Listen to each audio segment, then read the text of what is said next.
like to apologise for the piss poor effort from episode 1, but the good news is that we've actually had a committee decision, and Vela will have no say whatsoever in any corresponding episodes of Cobras TV. So fingers crossed, the quality of Cobras TV will improve.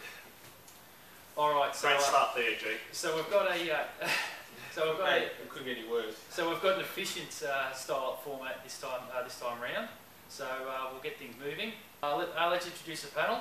There's been no changes from last episode. To my right is Yanni Butafidis. Yanni. Thanks, Theo. Good to be here. Excellent. To his right, the embittered former Cobras player. It's home of the famous Vela's Venom. We have Vela. Good afternoon all. Thank you, Theo.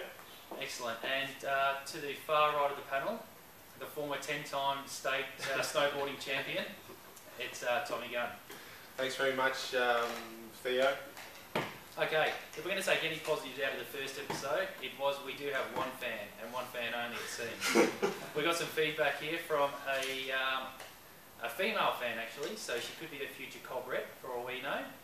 But we've got a nice email here from a Maria, so thanks very much Maria, keep them coming. Alright, so we're going to start, with round 1 of the season proper upon us, we're going to take a quick look over the pre-season results, and I'm going to flick to Tommy on the end to run us through those. Tommy. Thanks. And results been a bit of a mixed bag for the Caulfield Cobras. First game against Elton, the Resis won 4-0, and the seniors beat Elton 3-1. But then they went up to Albury for the Albury Cup, and there were some mixed results there. There was a draw with Shepparton, 0-0 draw. Well, that would have been an exciting game for the fans that made the long trek up to Albury. Was that part of the Bet365 war draw money back? No, I don't think they take bets on the Cobras games ever since Spittergate. The first game they beat Wangaratta 4-0, and Wangaratta, that must be Wangaratta Juniors. Third game they beat St Pat's 4-0, and then they beat Albury 2-0, knocked out of the semis 1-0 in the last minute. Unbelievable. How did that happen? Scandal? The last minute. I believe they couldn't chuck 10 people back? In an attempt to get the win. Yeah. Next game against Williamstown. Resis, the Resis won 4-1. Seniors won 2-1. Yep. And was it 6-0? 6-0 against Park, the powerhouse of Parkmore. Yes. So overall, how would you, Vela, as a power broker of the team, how would you describe the Cobras pre-season? Listen, they've had some great results. They've won the majority of the games. There's been an inclusion of a few extra players as well from the first pre-season game to the last. So I guess we're going into the first game. I guess overall pretty happy. The majority of the games they've won.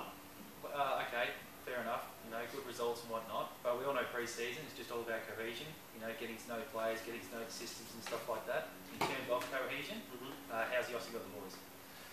From what I've observed, actually quite well. A very structured team. They're playing with it. Looks like this year they're going to play with a back 4.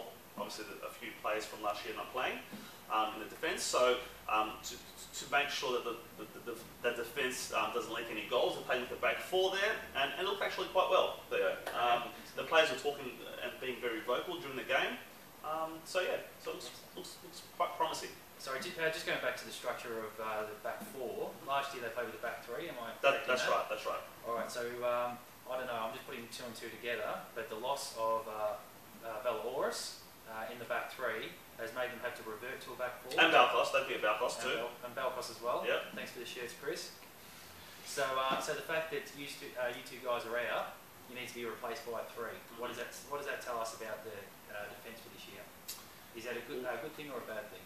You can look at it in 2 ways. I guess Steve has observed what his 2013 squad is, and he's reverted for a back 4. I guess it's a positive as well. You could see it. You've got your extra flankers; they can overlap as well and support the defence too. Which last year we didn't need that. We had 5 in the midfield, which this year it looks like we're going to start with 4. So yeah, you could see it as a positive as well. Okay. Now, what about this the South American international Well, yes, at Parkmore, like against the what were they called? Parkmore Panthers, I think, was it? Or the Panthers. The Panthers. There's a new signing, international, Raul. Not the Raul. Very similar. Different spelling? Very similar. Listen, he looked quite nippy up front. He looked very comfortable taking on players as well. And there's been a few players from the previous 2 years ago that have actually come back as well. Young Nietzsche and the Mamalis brothers as well. Also a new signing for this year, Perry Pantelides as well. He's come into the lineup, and there's a few little things happening as well. In the background, hopefully, we can have some exclusive Cobras TV maybe in the next couple of days. You haven't got anything for us now? No, nothing at the moment. Okay. No, nothing at the moment. Working on it. There's rumours of a big signing. There could be. There could be. You haven't heard any rumours behind the scenes of a signing? I'm hearing a few little things, but I just don't want to announce it at the moment. But I'm hearing a few little things in the pipeline. No initials. Okay. No initials, but I'm hearing some positive things. Well, I can tell you something. The Cobras TV's learned. We have tried to contact Cobras SC power broker Chris Belcross. However, he would not return our calls. So I'm not sure what the point of having Cobras TV is if the power brokers at the Cobras will not actually return our calls and give us any information to work with. But we'll keep you both Cobras TV and Vela will keep you up to date as to this potentially huge signing for Cobras Soccer Club. Thanks very much for that, Vela. And Tommy as well. Thanks for taking over, Vela. All right, so we're going to look forward to the round one. This is what we've done Cobras TV for, and this is what the boys have done all their pre-season training for. So I'm going to pass to Yanni for a preview of round one versus the Bayside Dainty Argonauts. Thank you, Yanni. Thanks, Theo. Look, this Saturday marks the start of the season, and we are up against the Bayside Argonauts. It's a local derby. It may not be played locally because word is that we don't have a ground yet. Bayside's ground is unplayable or it's out of use. I'm not sure. We can't use it. Also, Bayside don't have a ground. Bayside don't have a ground. Victory Park would be available. Well, Victory Park is available. But Special K, he's holding up. He's holding out on that. So it looks like we may be heading to Knox, which is where's Knox? It's a good 30 kilometres from where we should be. Hey, it's a good omen though, because last year the exact same thing happened, and we know what happened last year. We got promoted. So did we though? Technically promoted.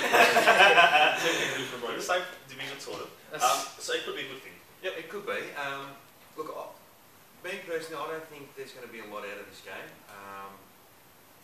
There's still a bit of work to be done. The pre-season, whilst it has been semi-successful, there's no striker. There's no one up front. Who's going to score the goals? We might have a tight back line, but if we can't score goals, we can't win. So I think at best we'll be looking at a 1-0 victory, possibly a 1-1 draw. But don't be surprised if you see bagels. Now, there is any truth in the rumour that because of the current striker crisis at the Cobras, that their talk is that Johnny T is going to wheel out and play up front. There has been rumours, and those rumours are true. They are true. There Yes. you go, Cobras exclusive. So you believe 1-0, 0-0? Yeah, I believe it could be 1-0, 0-0. Yeah. Okay, Vela? Well, as I said, with a new player coming through, being Raul, I guess maybe the striking issue, crisis, maybe has been averted, I guess, hopefully. And maybe a few little things happening in the future. But I think we should win. I'm predicting a 3-0 Cobras win. 3-0. 3-0. Are any of those three going to be Dainty own goals? Dainty is going to go down the first minute. I think it's going to be a 3-0. Dainty is a great player, and he won the provisional 2 best and fairest. So he may get 1 goal, 3-0, 3-1, but it's going to be a win for the Cobras, 3-0, 3-1. What are your thoughts? I think it's going to be a 3-1 loss to the Cobras in the first round. I think they've got the good players like David in the team who won the BNF last season out of the whole league. I think, I just think they'll be too good. Okay, and for my thoughts, I'm with Yanni here. I think it will be bagels. Preview of round 1. Now it's time to cross to possibly the only half-decent segment from the episode 1 that we've decided to retain for Vela's Venom. Thank you.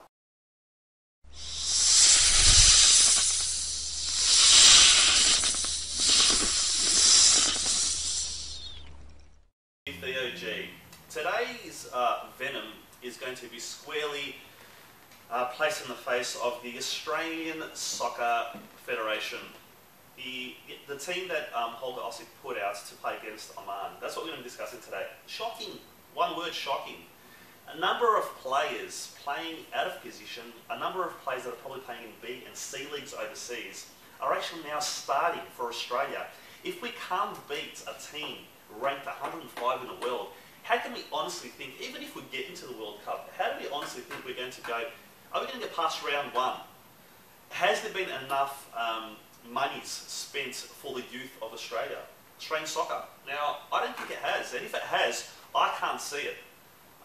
That's Vela's Venom. Around the panel, what do we think? Yanni, what do you think? Well, I watched the game, and to go down 1-0 after 6 minutes was a disgrace to man oh man. I mean, come on. In Australia... Is that a sponsor's plug? we might be on the revival of the show, but look, they drew 2-2. There's some credit at the end to rescue a point, but honestly, it's a disgrace. Oh. There's no question that we should be winning that game. It's terrible defending. Score. I mean, Timmy Cahill nearly won the game off his own head. How many headers? 50. But you put what was his name? The guy, the striker, playing one out. They played a 4-2-3-1. For Australia? Yeah. Oh, up front was Bross, Timmy Cahill and Robbie Cruz. What about Holman? He was alright, wasn't he? Brett Holman was okay, yep. The equaliser was a crack. Oh, absolutely ripper from goal, Holman, yeah.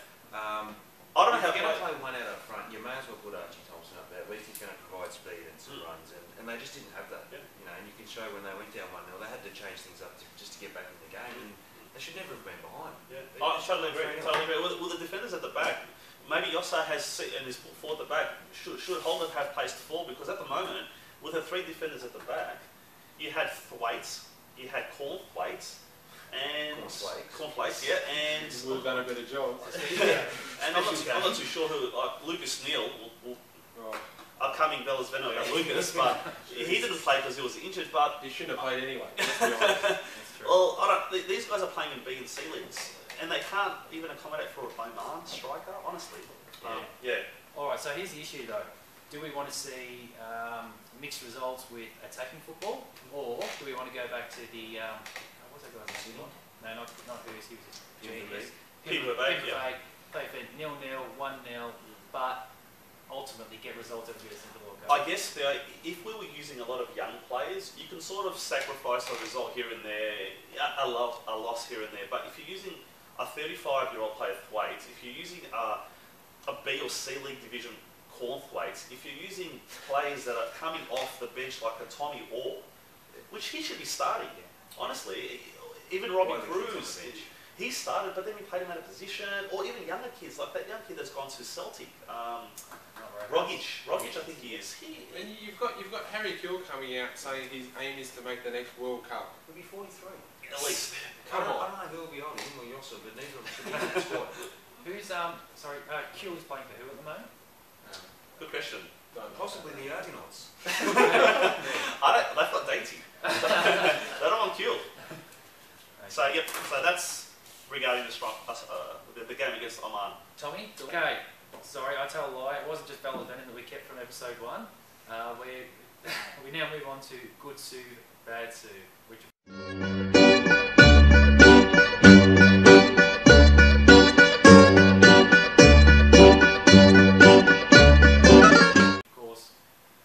Bring much to the table, but we haven't got much else to bring. Okay, so I'm going to throw to you, Yanni first. Ange Postecoglou should decide whether to be a coach or a media personality. Good Souv, Bad Souv. No, that's a good Souv because I'm seeing more and more of Ange's head on the TV outside of game time than during game time. All I see him on the ground is like this, and it looks like he's eating the Souv. He's just jackets off, leaning back. Come on, Ange. What are you, a coach? Are you a media personality? Now, is it just, back to your Vela Venom point, Australia don't deserve to play in World Cup. Good Souv, Bad Souv. Bad Souv, I think they do. In order for Australia to be, I guess, Australia as a nation, as a soccer nation, I guess, to be represented internationally and to be seen as a footballing nation, I think we need to get there every 4 years. Now, how we perform. Don't dodge the question. Do they deserve to play in the World Cup? Yes. Do you think they only deserve to play in a World Cup because their qualification route now has to go through Asia instead of playing a bunch of farmers from Tonga and maybe a South American team? I guess it's a good preparation for the team to actually, it's something meaningful to actually get to the World Cup. Before, they were playing against your Vanuatu's and your Solomon Islands. 31-0. Yeah, 31-0. Actually, 13 goals. Yes, just to get back to the good serve, yes, good serve, Australia, all that, yeah, good serve, I think they do deserve to play the World Cup. Okay, thank you. Tommy, the last episode of Cobras TV was worse than the Mick Malloy show. Good Souv, Bad Souv. Good Souv. Great Souv. The last episode of Cobras TV was probably the worst thing I've ever seen in my life. I watched that replay and we were absolutely shocking. Okay, I'll be honest, I could only stomach 4 minutes of it. And it was 20. Okay, final thoughts before the weekend, before we wrap up? Look, if Yossa doesn't deliver this week, and will the Jungle Drums be beaten? Absolutely. I think we'll be calling not only for his head, but Special K may get a mention. He hasn't pulled out the chequebook and he refuses to do so, although we did give us the shirt, so that was last year's. Yeah, I think if the result's not there this week, look, if they lose, I'll accept the draw, but if they lose, there's questions will be asked. Okay. Vela? I think we are going to win. I think we're going to win. As I said, 3-0, 3-1. I think we're going to have a good season, and I guess, yeah, I think it's going to be all positive on the weekend for Steve's second reign as coach. Is Steve playing? I don't believe so at this stage because he's not registered, and he's not registered, and his response to Balkos asking him to fill out the registration was, "You do it." So he'll be playing. So we're not all on the show. He may be playing. He'll be playing. He may not be playing under the name of Steve Josephidis. Okay. Keep those emails coming in, and Maria, if you want to email in again, that'd be fantastic. To Cobras TV 1HD at gmail.com, and the Facebook page Cobras TV 1HD, and our Twitter account, Vela. Not too sure. Cobras TV 1HD Twitter. Excellent. Hashtag. Okay, there we go. So that's been In the Pit for episode 2. Hope you enjoyed it. Don't forget to use our sponsors. Get down to Victory Park or Knox Park or Whatever park wherever we're going to play this weekend. Cobras TV will be down there. We will be there, that's right. We'll be down there signing autographs, half hour autograph. Absolutely. Bring the jerseys down, we're happy to sign them. But this is Theo signing out. Thanks for joining us, and we'll see you next week. Thank you. Thank you.